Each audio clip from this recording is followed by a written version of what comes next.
Imagine you have a calculator. It tells you exactly how successful you are. You punch in your bank balance, your status, your whole safety net. Uh, But then you watch someone with literally nothing walk past, and the machine just explodes. It tells you she owns everything.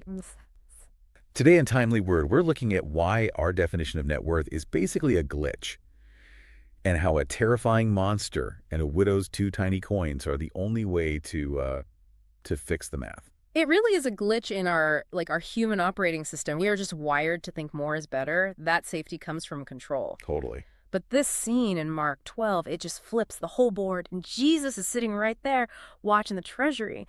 You have the rich throwing in these huge sums. You can almost hear it, can't you? The loud clanging of all that money. It's a performance. Oh, it's a total performance. It's loud, it's impressive.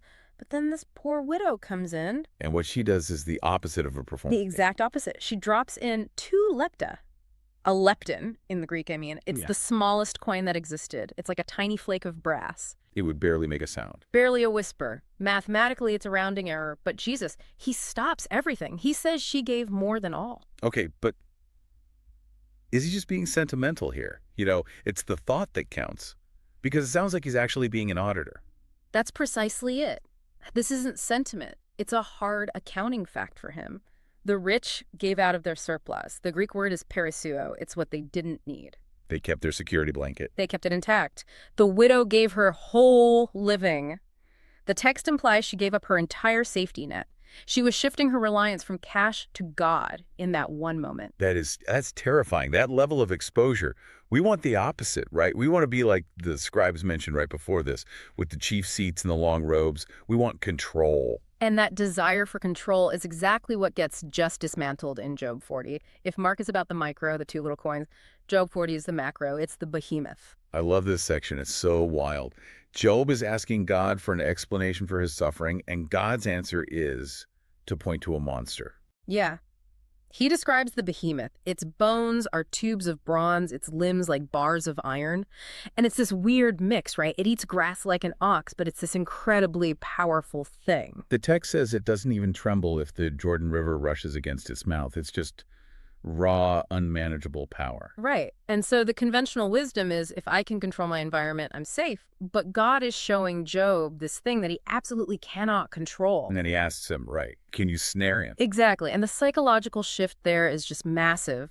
We try to micromanage our lives, but God is saying, look at this chaos monster. You can't leash it. I made it. The widow in Mark understood that. She got it. She didn't try to control her future with 2 coins. She aligned herself with the creator of the behemoth. So true net worth isn't about holding the leash, it's knowing the one who does. That's a huge shift. But let's bring it down to earth. How do we actually live that? Because Exodus 29 gets weirdly specific about the how. It really does. This is the consecration for the priests. So we're moving from this huge external power of the behemoth to the internal state of your body. Exodus 29:20. This is where Moses applies blood to Aaron's right earlobe, right thumb, and right big toe. It feels, I don't know, arbitrary. Why those 3 spots? It's actually a cognitive map for how to live a consecrated life. Think about it. The earlobe, that's your sensory input, what you allow into your head. Filtering out the noise. Filtering the fear, the gossip, everything. The thumb represents your agency, what you do, your work. And the toe, well, that's your direction, your daily walk.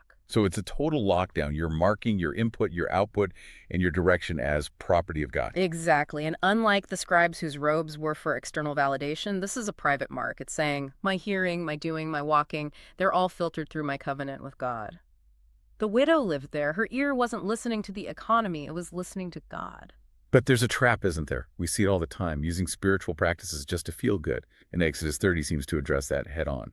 Oh, yeah. Yeah. The holy incense, the recipe is incredibly strict. Stacte, onita, galbanum, and pure frankincense. These are not exactly pantry staples. No, these are exotic, expensive spices. Galbanum has this really distinct musky smell. But the kicker is the warning. God says if anyone makes this just to smell it. For their own pleasure. Yeah. A sensory high. Yes, they're cut off. Wow. That hits hard. That's the modern life hack mentality, isn't it? I'll do this prayer meditation because it lowers my cortisol, not because I'm actually worshiping the Creator. That is the counterfeit, mixing the sacred with the common. The incense was for God alone. The widow wasn't giving to feel good. She was giving her life. That's the sweet aroma. So if we go back to that net worth calculator, Hmm. the scribes have the cash, but they're using counterfeit incense. The widow has nothing, but she has the consecrated ear, thumb, and toe. Which makes her weightier in the kingdom. She has the real net worth. It changes how I look at my day. It's not about how much I can control. The real question is, have I washed? The text talks about that laver of bronze. Right. Before you go in, you have to wash, lest you die. It's a daily reset. Before you rush out, have you washed? Have you applied the blood, so to speak, to your ear, thumb, and toe? Or are you just bringing strange counterfeit fire into his presence? That's the challenge for all of us. Stop offering God your surplus, your leftovers. Offer him the two lepta. Offer the whole heart. That is where the real value compounds. Absolutely. 30, 60, 100-fold. Go check your spiritual math today.